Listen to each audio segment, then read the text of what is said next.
Queria te convidar a abrir sua Bíblia na segunda carta do apóstolo Paulo à igreja de Corinto, 2 Coríntios, no capítulo 5. Nós vamos ler os versos de 5 a 18.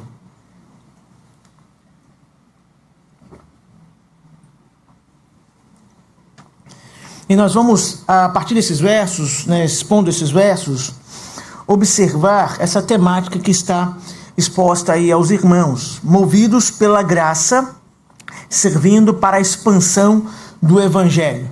Apesar de ser uma mensagem expositiva a partir desses versos, eu vou me ater um pouco menos no contexto total da carta, vou mencionar apenas alguns pontos que eu creio que são mais cruciais para esse capítulo, mas olhando para ele, nós vamos observar elementos importantes, eu acredito, para a vida da igreja e seu envolvimento com a obra missionária, com a expansão do Evangelho, onde a igreja local está e até os confins da terra. A primeira base, ou a premissa antes da leitura desses versos, é nós percebermos que a missão da expansão do Evangelho sempre foi uma missão da igreja local.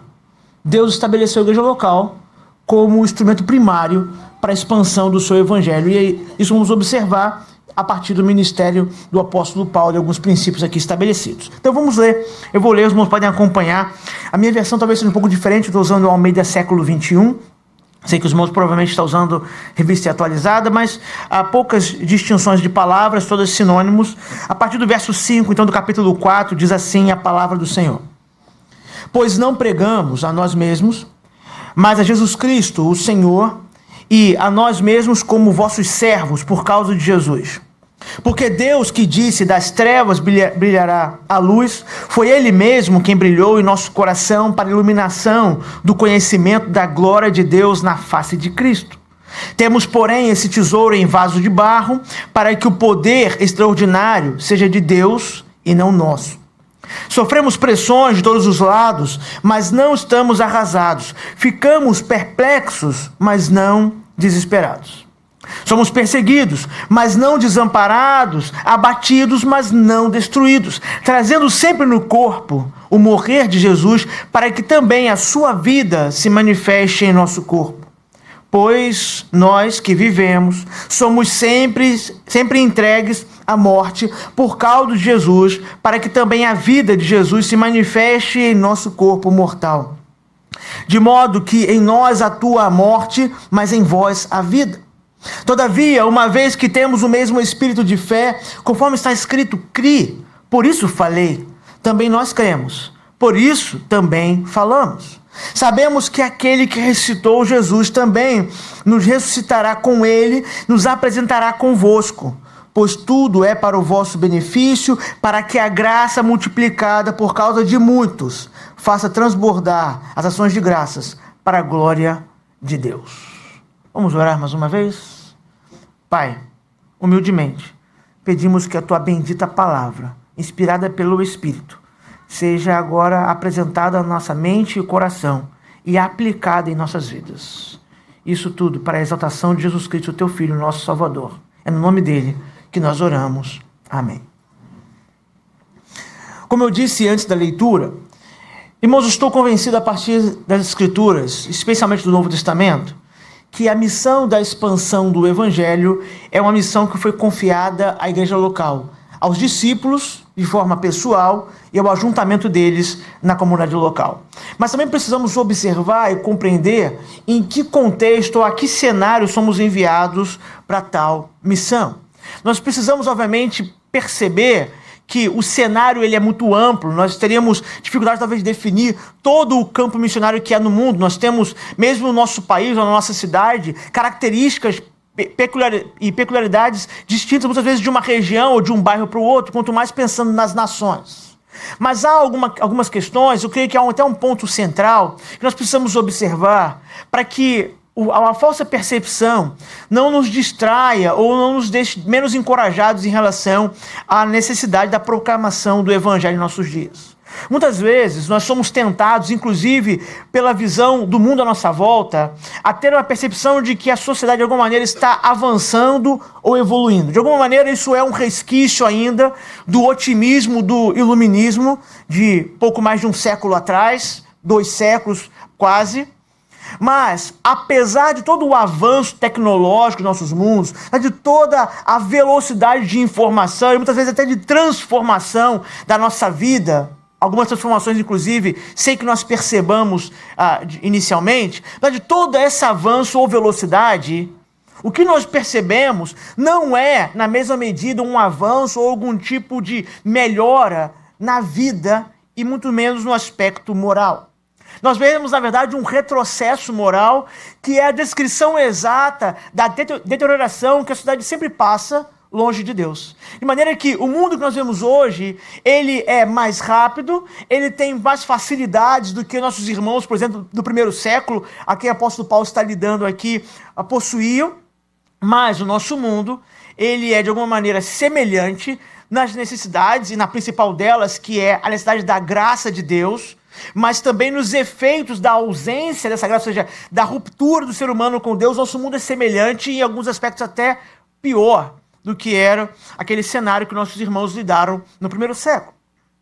De maneira que nós não podemos reduzir a pregação do Evangelho, a proclamação do Evangelho, apenas aqueles aspectos que são visivelmente que denunciam visivelmente a necessidade da graça de Deus. Quando olhamos pessoas que estão vivendo por padrões morais muito baixos ou em situação de grave pobreza ou miséria, não, nós temos que observar de forma mais ampla. Tanto esses que de fato precisam da graça de Deus e da transformação que essa graça produz, mas também aqueles que em nossos dias estão encastelados em ambientes altamente secularizados, aparentemente protegidos, mas que igualmente precisam da graça do Senhor, já que as suas vidas, como a vida de qualquer homem e mulher na história, sem Deus, não tem o propósito nem o significado que deveria ter. Esse é o problema da raça humana. O problema da raça humana é o mesmo que era no primeiro século e sempre será. Os homens não dão a Deus a glória que é devida a Ele, é um problema de adoração.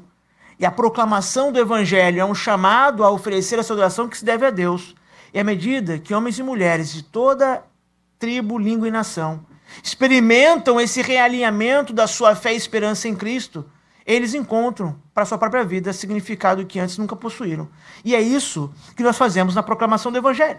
A igreja é o meio escolhido pelo próprio Deus para alcançar os perdidos. Não me entenda mal quando eu digo isso e enfatizo, porque isso não é um esvaziamento ou um desmerecimento das agências missionárias, mas as agências missionárias, elas são um instrumento intermediário para que a igreja local cumpra essa missão chegando ao campo.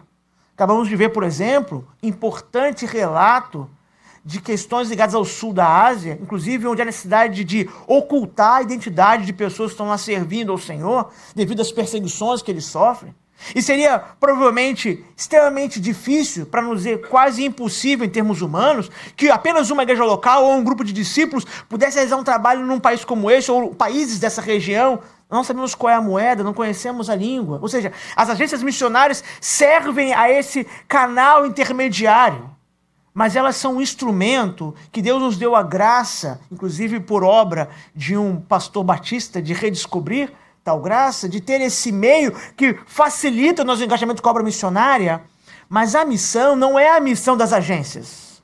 A missão é a missão da igreja, que Deus, que tem essa missão, confiou à igreja. De maneira que a estratégia de Jesus Cristo para a expansão do seu reino, para a proclamação da graça de Deus, é usar o seu povo localmente, e a partir desse povo, numa igreja local, pessoas comuns, homens e mulheres comuns, expandir o evangelho localmente, e então até que isso possa atingir níveis até globais. Foi assim que o evangelho chegou a nós no Brasil, e é assim que ele chega em qualquer lugar do mundo, creio eu. De maneira que a obra missionária, a expansão do evangelho, ela não é uma missão apenas para aqueles que estão exclusivamente dedicados às missões como missionários de tempo integral. Ela é uma obra da igreja do Senhor Jesus Cristo, e os instrumentos, os meios, os missionários de tempo integral, as agências, todos os recursos que nós temos são as ferramentas que Deus nos concede para cumprir essa missão que é nossa. E o apóstolo Paulo, em todo o Novo Testamento, tanto no livro de Atos quanto nas suas cartas, nos deixa elementos, creio eu, inspirados pelo Espírito Santo, de como deve ser esse ministério, essa ação missionária. em algumas cartas com uma ênfase diferente de outras, devido à necessidade daquele momento, daquele local, assim como nas narrativas de Lucas no livro de Atos também há ênfases distintas. Mas essa manhã nós voltamos para esse texto para observar no ministério do apóstolo Paulo modelos importantes, na verdade, um modelo com elementos importantes para que possamos, como igreja local, como cristãos, como discípulos, nos envolvermos no avanço missionário onde nós estamos e onde o Senhor nos permitir chegar. E por isso nós lemos esse texto, e lembrando que o apóstolo Paulo, quando ele escreve as cartas à igreja de Corinto, algumas características, as cartas têm temas centrais um pouco mais amplos, mas algumas características em comum, na verdade, tinham a ver não só com as cartas, mas com a própria igreja de Corinto, os desafios que ela enfrentava. O apóstolo Paulo estava reafirmando o seu ministério ali, já que uma das dificuldades que ali ele possuía, em comparação com falsos mestres, era a acusação de que ele era um apóstolo de segunda categoria, talvez até não fosse apóstolo. E é curioso que o apóstolo Paulo, ao defender essa posição, ele não defende como um tipo de cargo ou título, mas defende por causa da mensagem. Porque quando ele era atacado no seu ministério, era atacado, na verdade, o evangelho, a proclamação da verdade. De maneira que quando Paulo defende o seu apostolado, ele o faz não por si, já que ele vai descrever que ele está preparado para sofrer pela causa do evangelho, mas por causa do evangelho em si, dessa mensagem que a igreja de Corinto e todo mundo precisava ouvir. E a primeira coisa que nós voltamos para o texto e podemos observar é o apóstolo Paulo dizendo, que inclusive é, digamos assim, o mote, né, o tema dessa mensagem, que nós devemos ser movidos pela própria graça para pregarmos a graça salvadora. Se você olhar novamente os versículos 5, o 5 e o 6, mas inicialmente o 5, ele traz um argumento, ele está completando, vou explicar qual é o contexto, ele diz: pois não pregamos a nós mesmos, mas a Jesus Cristo, o Senhor, e a nós mesmos como vossos servos por causa de Jesus. Paulo está fazendo um contraste. Eu iniciei do verso 5, mas se você olhar os versos anteriores do capítulo 4, ler o capítulo 3, vai perceber que há um contraste sendo construído. Ele levanta objeções e acusações, como eu disse, ao seu apostolado. E uma das coisas que ele percebe e lembra aqueles irmãos é: meus irmãos, observem se o que eu digo é verdade ao observar a mensagem que vocês estão ouvindo. O que a mensagem desses mestres traz aos irmãos e o que os irmãos têm ouvido a partir do ministério que eu realizei e realizo entre os irmãos. Paulo está propondo esse contraste, mostrando que ele e os seus companheiros de missão pregavam a Cristo, enquanto os outros, e esse outro está falando especificamente desses que desmerecem seu ministério, esses outros pregam sobre si mesmos. O ministério cristão, então, ele nunca é autopromoção. O apóstolo Paulo não está falando de si para defender seu próprio nome, mas ele diz: meus irmãos, observem que nós pregamos Cristo. Eles pregam sobre si mesmos. Nós pregamos Cristo. Nós somos os servos dos irmãos a pregarmos Cristo. O ministério cristão sempre é apontar para outro. E Paulo não deixa qualquer dúvida, deixa claro que o seu objetivo, a sua missão, o seu engajamento é fazer Cristo conhecido e esse como Senhor. Essa é a essência da mensagem cristã. Paulo já tinha defendido isso para a própria igreja de Corinto. Você olhar na sua Bíblia, ou apenas ouvir o que eu vou ler agora, 1 Coríntios, a outra carta, no capítulo 1, verso 23, Paulo havia dito: mas nós pregamos Cristo crucificado, escândalo para os judeus, loucura para os gentios. Quando Paulo estava na primeira carta dizendo qual era a mensagem, qual era o conteúdo do seu ministério, o que ele estava proclamando, ele não deixou qualquer dúvida. É uma sentença simples, porém extremamente profunda, irmãos. Nós pregamos Cristo crucificado. E ele já diz, inclusive, lá naquela outra carta, na primeira, que os ouvintes não queriam ouvir essa mensagem. Para judeus e gregos, essa mensagem era uma mensagem desagradável. Ela era escândalo ou loucura, mas essa era a mensagem da igreja. Agora, nessa carta, na segunda, Paulo relembra: irmãos, façam essa comparação. O ministério que eu desenvolvi entre vocês não foi pelo meu próprio nome, mas foi anunciando o Senhor. Quando nós, como discípulos de Jesus Cristo, quando a igreja local do Senhor e a igreja do Senhor de forma mais ampla, ela anuncia Cristo crucificado e ressurreto, ela está de fato servindo a Deus. O ministério da igreja, a missão da igreja tem um foco de apontar para o outro e não para si próprio. Cristo crucificado e ressurreto. É por essa razão que o apóstolo Paulo, inclusive, se vê como servo das pessoas. Ele diz, eu sou o servo dos irmãos porque eu tenho um só Senhor. Olha que curioso. Eu sou o servo dos irmãos, mas não são os irmãos que são meus senhores. Eu tenho um Senhor e ao servi-lo, eu estou servindo os irmãos. Eu sou servo dos irmãos, sendo fiel a um Senhor, que eu quero apontar a vocês. Em termos práticos, ser servo de Cristo, ou seja, estar a serviço do Senhor, sempre vai resultar em servir as pessoas, a comunidade, a igreja local e por meio dela outras pessoas. Porque o principal serviço que podemos prestar a qualquer pessoa nesse mundo é o serviço de pregar Cristo, crucificado e ressurreto. Há muitas importantes tarefas, mas essa é a central que dá sentido a todas as outras. E nós só podemos ser anunciadores dessa mensagem, nós só podemos ser proclamadores dessa graça, anunciando Cristo, porque o próprio Deus nos fez conhecê-la. Observe o versículo 6, que Paulo diz, por que nós anunciamos essa mensagem? Porque Deus abriu o nosso entendimento para ela. O versículo 6 diz, porque Deus que disse, das trevas brilhará a luz. Foi Ele mesmo quem brilhou em nosso coração para a iluminação do conhecimento da glória de Deus na face de Cristo. Paulo diz, nós anunciamos Cristo porque Deus fez brilhar a glória dele, do Cristo, do seu Filho, para que nós pudéssemos contemplá-lo. Curioso porque Paulo usa uma expressão aqui, essa ideia de das trevas brilhará a luz, que é para mostrar que assim como Deus fez como que do nada, ou seja, sem a existência de nada, viesse a luz, ele está remetendo-se à criação. Assim como Deus do nada, da não existência, traz a existência, começando pela luz, o Senhor faz conosco. O mesmo poder presente na criação, lá em Gênesis capítulo 1, quando Deus disse, haja luz, houve luz, esse mesmo poder atua na nossa salvação. Essa é a boa notícia do Evangelho. O mesmo poder está atuando. Um comentarista da carta aos Coríntios, Colin Cruz, vai dizer o seguinte, ouça com atenção.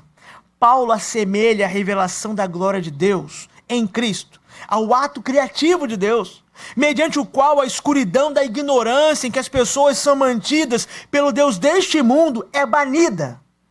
Quando, mediante um ato criativo, Deus faz brilhar nos seus corações a luz do Evangelho. O centro de tudo é Deus, Ele é a origem de tudo, e Paulo deixa claro que é sempre sobre o Senhor. Por isso no versículo 7 ele vai dizer, temos porém esse tesouro em vasos de barro, para que o poder extraordinário seja de Deus e não nosso. Nós pregamos Cristo porque o próprio Deus, nas trevas da nossa ignorância, fez brilhar essa mensagem, e nós conhecemos essa graça que nós pregamos agora. Ela foi revelada pelo Senhor a nós por misericórdia, mas nós somos os vasos de barro. O tesouro não é o discípulo. O tesouro não é a igreja. O tesouro é o Evangelho. Na verdade, inclusive, essa convicção foi redescoberta mais ou menos em algum momento antes de 1517. Se eu não me engano, é a tese 62 de Lutero. O verdadeiro tesouro da igreja é o Evangelho de Jesus Cristo. Paulo está dizendo, nós pregamos Cristo porque Deus abriu nosso entendimento para amar e nos submetermos a Cristo, e agora nós somos esses vasos de barro que Deus usa para levar essa mensagem. A glória é sempre de Deus, especialmente na salvação. De maneira que nenhum homem pode arrogar para si ter contribuído para a criação do universo, não é verdade? Seria tolo, seria ridículo. Da mesma maneira, nenhum homem pode arrogar para si ter visto brilhar a luz do Cristo, a não ser pelo próprio Deus ter dito, haja luz no coração desse homem e dessa mulher. É isso que Paulo está dizendo. Seria uma tolice pensar que qualquer um de nós tivesse criado o universo. É uma tolice pensar que nós encontramos a graça se não fosse o Senhor agindo em nosso favor por misericórdia. Além da lição da humildade, no nosso empenho de levar o evangelho, já que não fomos nós que produzimos salvação em nós mesmos, logo não seremos nós que produzimos salvação em outros, há uma outra lição, a lição do poder de Deus, a fim de glorificar o próprio Deus. Nós somos chamados a proclamar uma mensagem que nós recebemos por graça de Deus, mas que foi capaz de vencer a nossa ignorância e é capaz de transformar-nos dia a dia, de maneira que proclamamos o evangelho aos povos, dependentes do Senhor, como vasos de barro, mas confiantes no poder dele, que continua atuando, que continua agindo. Paulo tem certeza dessa mensagem, e eu creio que parte dessa convicção tem a ver com a sua própria experiência de conversão. Curioso que Paulo enfatiza muito aqui a ideia do brilho, né? Você se lembra como foi a conversão do apóstolo Paulo? Ele estava no caminho de Damasco e brilhou. Brilhou. Literalmente brilhou de forma ofuscante a glória do Cristo ressurreto.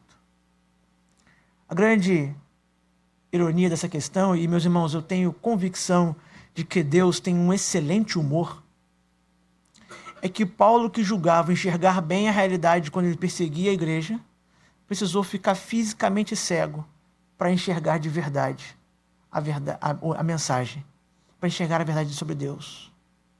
Só fisicamente cego ele enxergou como ele nunca tinha enxergado antes. Creio que é por isso que Paulo está falando tanto do brilho. Ele se lembra, Deus fez brilhar para ele uma luz ofuscante que o humilhou, mas também deu a ele uma esperança que ele nunca tinha vivido antes.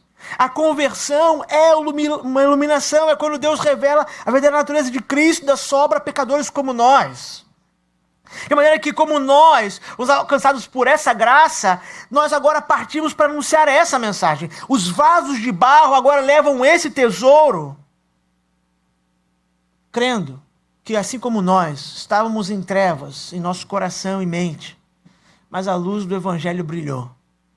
Há pessoas à nossa volta, no nosso trabalho, nossa faculdade, nossa família, pessoas de lugares distantes, como o sul da Ásia, que estão em trevas, mas que o Evangelho tem o poder, pela graça de Deus, de brilhar lá também. Ninguém está tão distante do Senhor, ou em trevas tão densas, que a luz da glória de Cristo não possa brilhar lá. Por isso, creio eu que o salmista diz que para Deus, até as trevas são como a luz. O Senhor não está limitado aos corações distantes e perdidos. Não está impedido de agir. Por isso, nós somos movidos por essa graça que nos alcançou a levá-la adiante. Mas, ao fazermos isso, precisamos ter uma vida a serviço dessa missão. E Paulo fala sobre isso a partir do versículo 8, de como a vida dele estava a serviço dessa missão. Versos 8 e 9 dizem o seguinte: sofremos pressões de todos os lados, mas não estamos arrasados. Ficamos perplexos, mas não desesperados. Somos perseguidos, mas não desamparados. Abatidos, mas não destruídos. Nós temos uma demonstração aqui de tudo aquilo que Paulo e seus companheiros de viagem estavam passando. Paulo está resumindo aqui. E ele está resumindo com essas qualificações para mostrar tudo o que eles estavam sujeitos a acontecer com eles. Mostrando como eles e seus companheiros de missão eram vulneráveis. Como eles estavam sujeitos a muitos perigos. Mas, por outro lado, apesar de todos esses perigos, Deus, que é poderoso, estava sustentando os seus servos enquanto eles estavam engajados no ministério. Quando Paulo fala nesses versos desses contrastes, Paulo não está falando, isso ele fala em outros momentos do seu ensino à igreja, mas aqui ele não está falando sobre os problemas que nós enfrentamos, que podemos chamar de causas habituais da vida. Por exemplo, nós estamos em temporada, que foi dito aqui, das doenças respiratórias, né?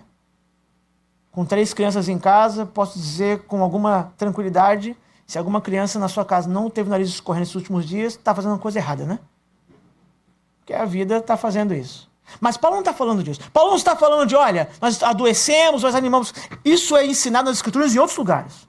Paulo aqui está falando de questões ligadas ao ministério. Ele está falando, enquanto nós servimos ao Senhor, enquanto nós nos dedicamos à obra do Evangelho, enquanto nós somos vasos de barro que levam esse tesouro, enquanto fazemos isso, tudo isso acontece conosco. E ele não está falando também de sofrimentos hipotéticos. Se você olhar nessa mesma carta, no capítulo 11, a partir do versículo 23, lá ele descreve eventos concretos que aconteceram com ele. Ele lembra aqueles irmãos de tudo que ele passou por causa do Evangelho. Paulo lá fala de chibatadas, de aprisionamentos e outras questões que aconteceram com ele. E se você conhece um pouco do ministério do apóstolo e dos seus companheiros que estiveram com ele, sabe que foi um ministério onde normalmente eles estavam acompanhados de apedrejamentos, ameaças e prisões. Me lembro quando o pastor John MacArthur recebeu uma notificação do governo da Califórnia de que se ele celebrasse cultos, ele poderia ser encarcerado. Ele, numa entrevista, ele disse, nunca me senti tão apostólico como agora, porque ele lembra, o apóstolo Paulo, quando chegava numa cidade, ele não procurava saber onde era a hospedagem, ele procurava saber onde era a cela, a prisão, porque ele sabia que no final do dia era lá que ele ia dormir. Depois de um dia de ministério, era lá que ele ia dormir, não ia ser na hospedagem da cidade, que já daria tempo de reservar um quarto, ele seria aprisionado antes. É mais ou menos isso que o grande pastor MacArthur percebe no Zé do Apóstolo, que Paulo está lembrando aqui. Ele diz, meus irmãos, todos esses perigos são reais, tudo isso acontece, mas nós estamos guardados pelo Senhor. A vida que é verdadeiramente dedicada à causa do Evangelho, meus irmãos, ela sempre terá um custo. A salvação, ela é de fato nos dada pela graça e de graça, porque Jesus Cristo pagou a nossa dívida diante de Deus, ninguém poderia pagar tal dívida. Paulo já tinha falado sobre isso nessa carta, inclusive. A obra de Cristo de pagar a nossa dívida diante do Senhor, ela é perfeita. A salvação é pela fé. Mas a vida do cristão sempre terá um alto custo. Sempre vai demandar dele, começando com os seus próprios desejos pecaminosos, sacrificar questões importantes na sua vida anterior. De maneira que nós somos chamados a, desde sacrificar nossos desejos contaminados pelo pecado, ele diz inclusive no versículo 10, até o sacrifício de muitas vezes ser visto ou encarado como alguém inferior ou desqualificado. O cristão está sempre sujeito a ser desprezado, perseguido, ameaçado. De outra maneira, eu poderia dizer que o cristão, mesmo em países onde há liberdade, especialmente aqueles onde não há, ele está sempre com o seu nome em xeque. O seu nome está sempre ameaçado. Seja a sua reputação, onde há pelo menos alguma liberdade, ou seja o seu nome para que ele seja na lista de uma perseguição ou apedrejamento ou até prisão. Paulo está dizendo isso. O cristão está sempre com o seu nome em xeque. O cristão é chamado a esse compromisso. Mas nós não fomos chamados para edificar o nosso nome, não é verdade? O ministério do cristão não é edificar o seu nome. Ele tinha acabado de falar isso. Nós não pregamos a nós mesmos. Nós não pregamos o nosso nome. Nós aprendemos isso, inclusive, com o nosso Senhor. Na oração, que chamamos normalmente de Pai Nosso, ou oração do Senhor, oração dominical, a oração tem um pedido muito claro. Como é que Jesus ensina em Mateus capítulo 6 a nós orarmos? Pai nosso que estás nos céus, santificado seja o teu nome. Não é o nosso nome. Não é o nome do ministério de uma igreja. Não é o nome nem da igreja. É o nome dele, do Senhor. O seu nome, o teu nome, seja santificado. Por isso que o apóstolo está lembrando. Irmãos, nós estamos sempre de fato ameaçados. Nós estamos vulneráveis nessa posição que nos colocamos de sermos vasos de barro que anunciam essa glória a outros. Mas nós não estamos totalmente desamparados, não. O Senhor está conosco. Inclusive, ele vai lembrar as implicações disso na sua própria vida no versículo 10. Trazendo sempre no corpo o morrer de Jesus, para que também a sua vida se manifeste em nosso corpo. Levar o morrer de Jesus aqui seria uma espécie de jogo de palavras. Nós somos perseguidos e ameaçados até de morte, mas nós já morremos. Nós já morremos. E estamos continuamente morrendo. É como se Paulo dissesse, o que eles me ameaçam, ou seja, o risco maior que eu corro, já aconteceu comigo. Não no corpo, mas tem até elementos no corpo, tem marcas no corpo, mas eu já morri de fato com o Senhor para viver para Ele. Esse jogo de palavras, o apóstolo Paulo gostava de usar bastante. Por exemplo, ele usa aos Gálatas. Gálatas capítulo 2, versículo 20, ele vai dizer, logo, já não sou eu quem vive, mas Cristo vive em mim, e esse viver que agora tenho na carne, vivo pela fé no Filho de Deus, que me amou e a si mesmo se entregou por mim.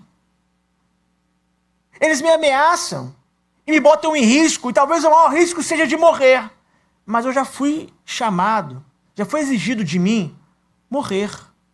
Morrer para mim mesmo, meus desejos, e mais ainda para esse mundo, para viver para Cristo e Cristo vivendo em mim. Nós já estamos unidos a Cristo na sua morte e ressurreição, nesse sentido sobrenatural. Quando o Evangelho foi revelado a nós, quando nós cremos, nós morremos para o mundo e nós ressurgimos para Deus. Mas nós estamos constantemente agora sendo chamados a estarmos expostos à morte por amor a Cristo. Morte da nossa reputação. No nosso país ainda não é morte física. Não sei se um dia será, não tenho como saber. Mas em alguns lugares, nossos irmãos são chamados literalmente à morte pelo nome do Senhor. Me lembro daqueles nossos irmãos em Cristo, 21, se eu não me engano, irmãos cristãos coptas, degolados anos atrás, até recentemente foi lançado um breve documentário para contar a história desses irmãos. Eu me lembro dessa história porque à época servia junto com o pastor Judy Clay, ele na Betel, e nós fizemos juntos uma tradução de um breve vídeo, um trecho de entrevista, se não me engano, da mãe de um deles, um familiar, acho que é a mãe de um deles. E para a maioria das pessoas no Brasil, aquilo era uma coisa espantosa. Isso deve ter uns 10 anos, talvez 12 anos. As pessoas falam, como assim? Esses homens morreram. Morreram pelo quê? O fato de serem cristãos. E se você for se aprofundar nessa história, vai ver que esses irmãos, foi dado a eles a oportunidade de negar a sua fé. Eles foram confrontados com essa oportunidade, mas como outros homens e mulheres fiéis ao Senhor já fizeram no passado, eles disseram, não, nós não negamos quem é o nosso Senhor. E essa foi a causa, a acusação deles foi essa. Eles são servos desse Deus, entre aspas, estranho, Jesus Cristo. Eles devem morrer por isso, eles foram degolados numa praia.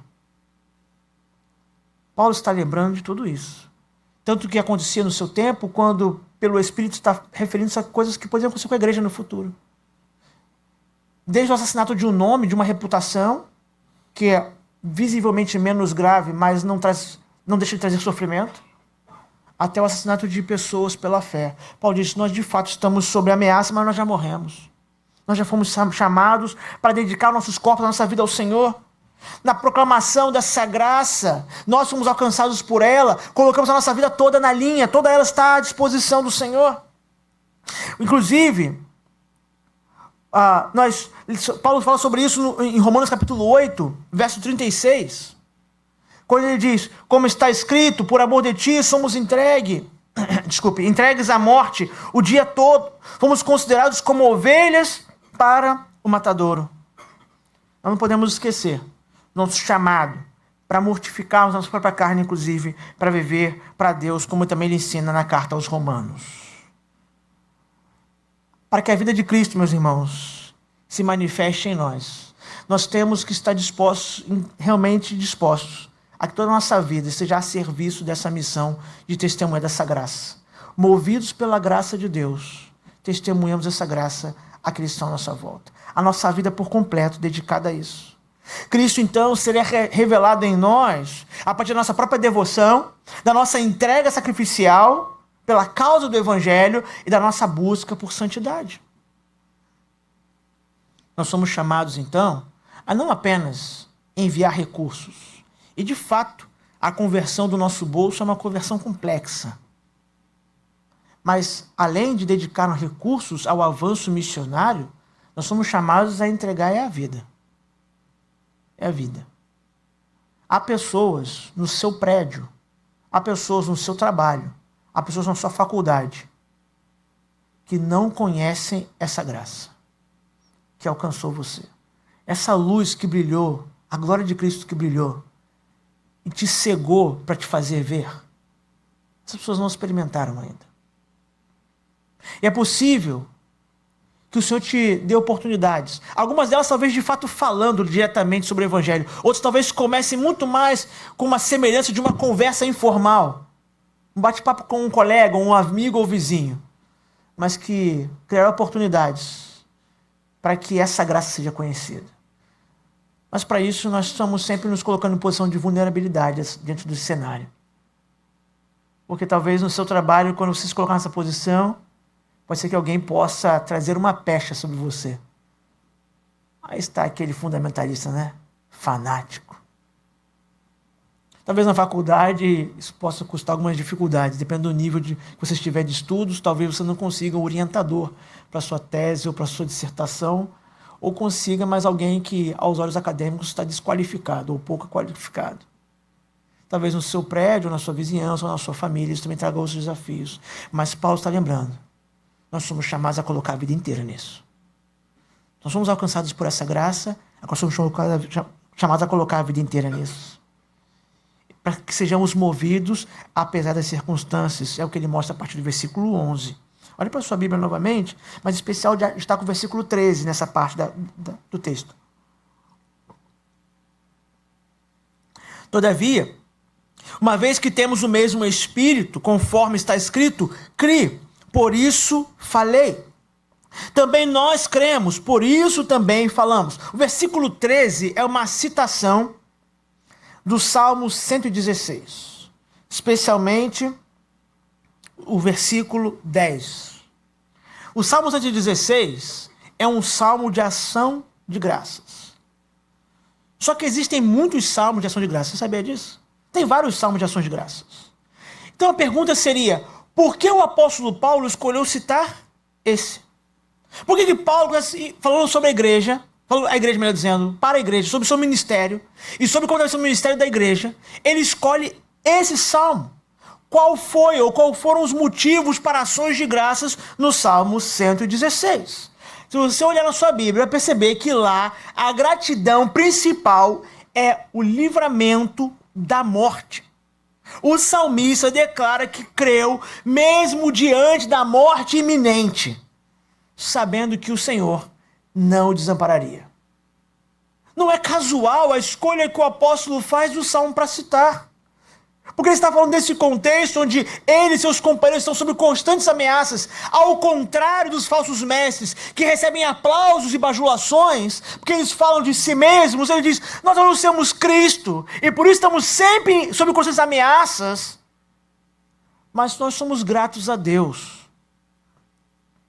Que parece que Paulo está se referindo aqui ao lembrar esse salmo, é que mesmo diante da ameaça de morte concreta, para ele, de fato, no primeiro século, na maior parte do Império Romano, a ameaça concreta de morrer, Paulo diz que crê, acima de tudo, devido à esperança da ressurreição. Olha o versículo 14.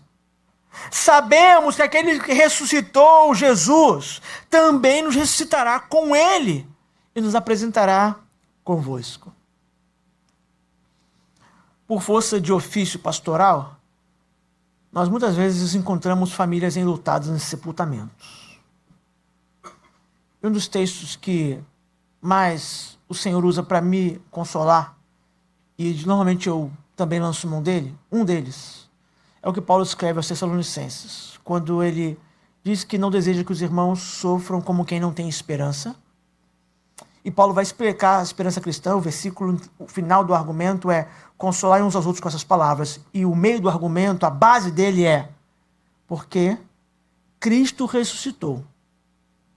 E nós, os que cremos, ressuscitaremos com ele. Esse é o argumento.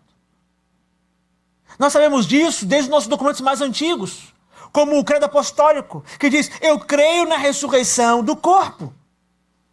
Essa é a esperança. Então, quando Paulo fala aos irmãos, olha, nós temos que nos mover, nos dedicar por inteiro, ou no nosso caso, observando hoje, movidos por essa graça, empenhados na proclamação do Evangelho, dedicando nossos recursos, tempo, talentos, dinheiro, tudo mais, para que o Evangelho avance aqui no mundo, mesmo que haja riscos e ameaças, se essas ameaças chegarem a níveis insuportáveis, nós somos lembrados da nossa esperança, que não é uma esperança vazia, não é fé pela fé, como um fim em si mesmo. É esperança e fé na ressurreição de Jesus Cristo. Por isso, meus irmãos, que é tão importante para a igreja preservar a proclamação verdadeira da palavra de que Cristo ressuscitou no corpo.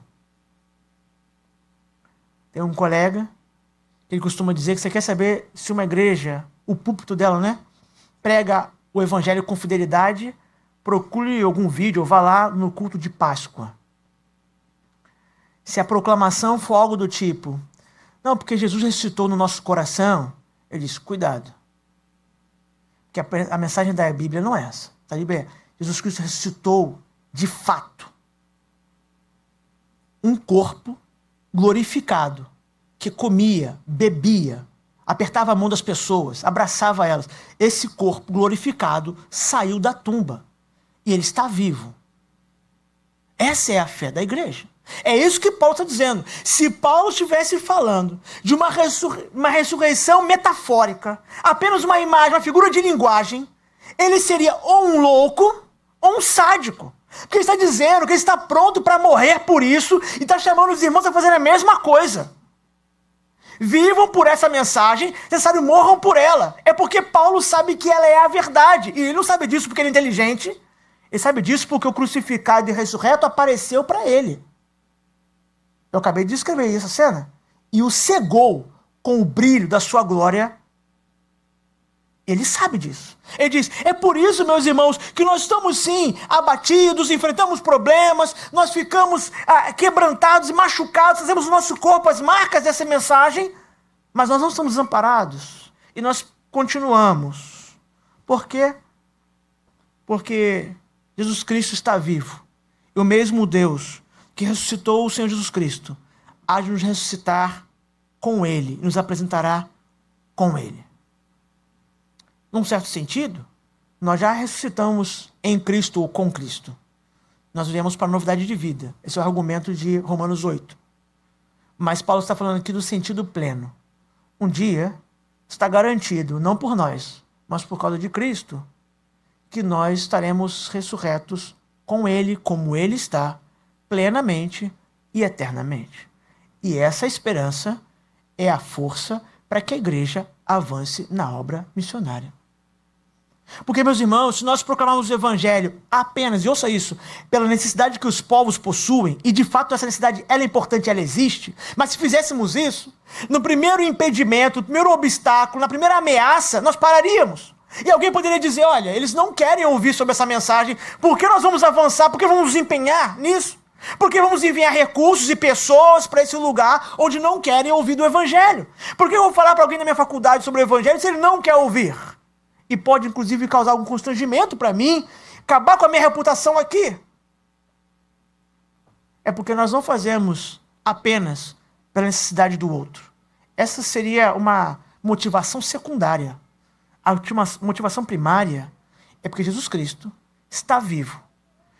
Em Deus, por causa dele, Deus nos dá a graça, nos restaura, faz brilhar essa luz que ofusca nossos olhos para nos fazer enxergar pela primeira vez como nunca enxergamos. Para que com essa convicção nós possamos então viver para a proclamação dessa mensagem onde quer que o Senhor nos levar. É com essa convicção, inclusive, fundamentada na ressurreição, que Paulo coloca o sofrimento em perspectiva na parte final do texto. E eu caminho nessa parte para o final também da mensagem. Observe, versos 16 a 18, como Paulo coloca as coisas em perspectiva a partir da ressurreição. A partir do versículo 16, olha com atenção.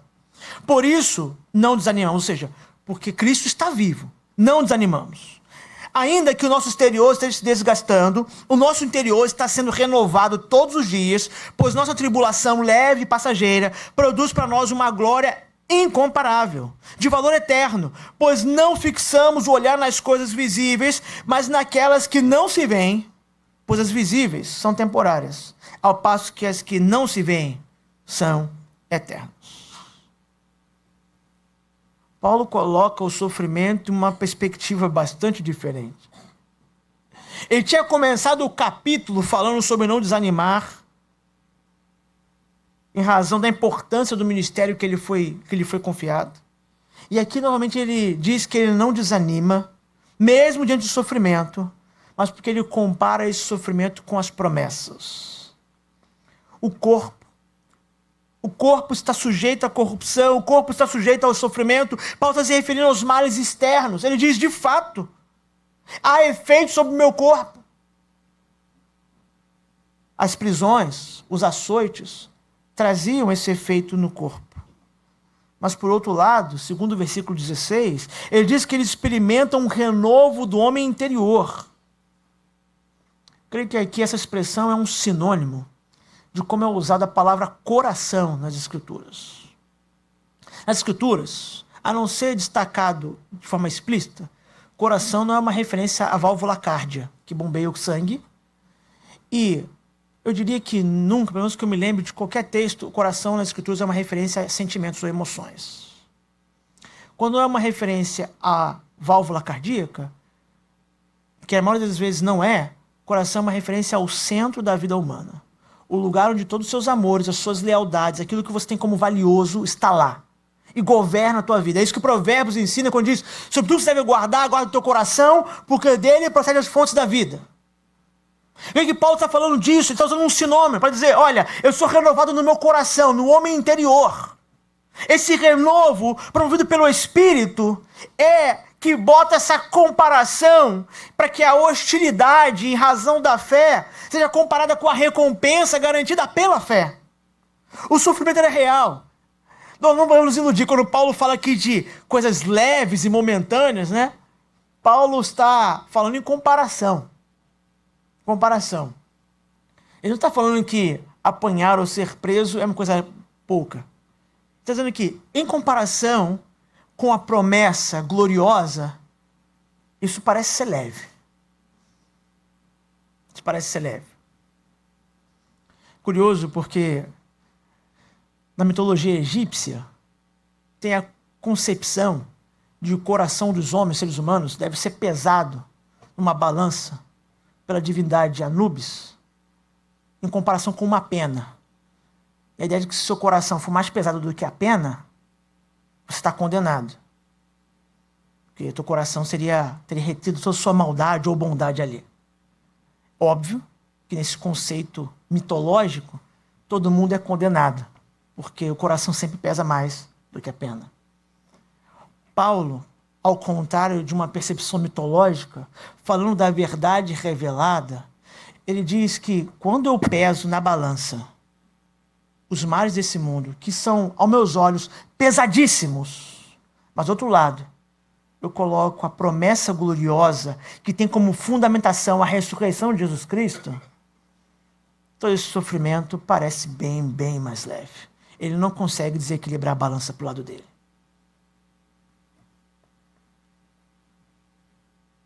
Muitas vezes, nós estamos lidando com essa tensão.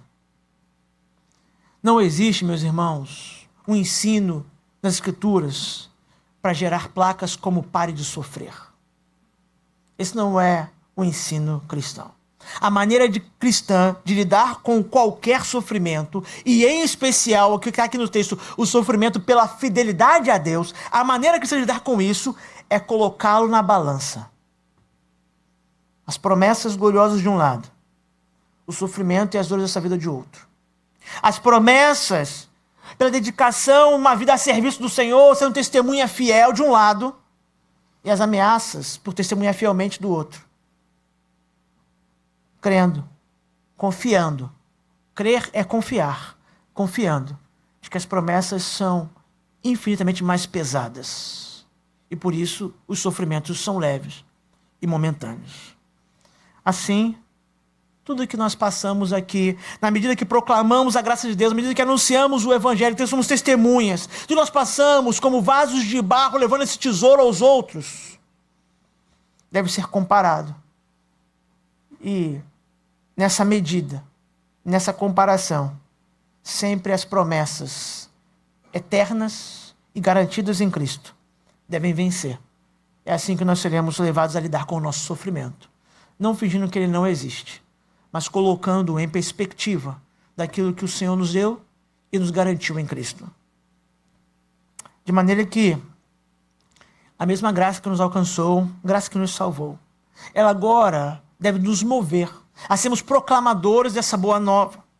Como marinheiros resgatados de um naufrágio, nós agora convidamos outros a abandonar seus próprios esforços em tentar salvar a si mesmo inutilmente, para que confiem em Cristo e sejam igualmente resgatados do naufrágio. E nós somos chamados a fazer isso, enquanto esses que naufragam, que afundam, se afogam, como nós fizemos um dia, se debatem. Às vezes, muitas vezes, se debatem e na nossa direção, fisicamente nos ameaçando. Mas nós somos chamados a, mesmo assim, proclamar essa mensagem. Quer saber se o ministério cristão é fiel? Observe quem ele anuncia. Se é Cristo crucificado e ressurreto, ou se são os homens, essa é a comparação. Nós somos chamados a anunciar Cristo. Nós somos chamados a anunciar Cristo, mas isso não nos deixará imune de sofrimento. Pelo contrário, me arrisco a dizer, baseado nas Escrituras, que todos os seres humanos sofrem, mas o servo de Deus tem uma categoria de sofrimento que só o povo do Senhor tem. É o sofrimento pela fidelidade ao Senhor. Só o povo de Deus pode passar por essa provação. Mas, como aqueles que sabem que foram resgatados por uma glória eterna, somos movidos por essa graça para anunciar às nações, às pessoas, quem é o Senhor, quem nos resgatou, quem foi que brilhou no nosso caminho como brilhou para Paulo, quem foi aquele que se apresentou a nós e por sua graça nos ofuscou os olhos, mas então abriu a nossa mente, nosso coração para enxergar como nós nunca enxergamos, para que nós pudéssemos confiar nele. Nós somos chamados então a isso, a nos envolvermos com o avanço do Evangelho de Jesus Cristo até os confins da terra, movidos por essa graça, com essa mesma convicção do apóstolo Paulo, baseado nesse modelo que não era exclusivo dele, mas era da igreja no Novo Testamento, de fidelidade, de persistência, perseverança, aguardando a rica promessa se completar no final. Vamos orar?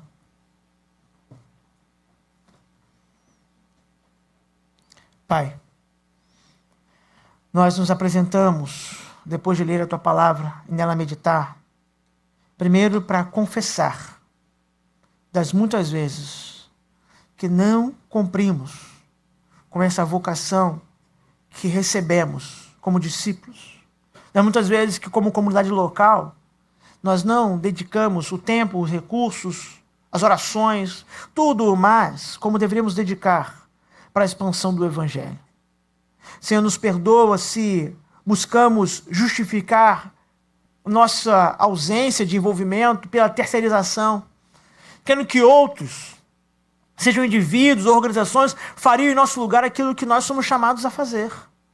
Ó Pai, nos dê a graça, para que, entendendo de onde nós estamos como indivíduos, mas especialmente também como igreja local, possamos, Senhor, nos dedicar então à proclamação fiel do Evangelho. Purifica e mantém pura a nossa mensagem, para que o nosso testemunho seja fiel.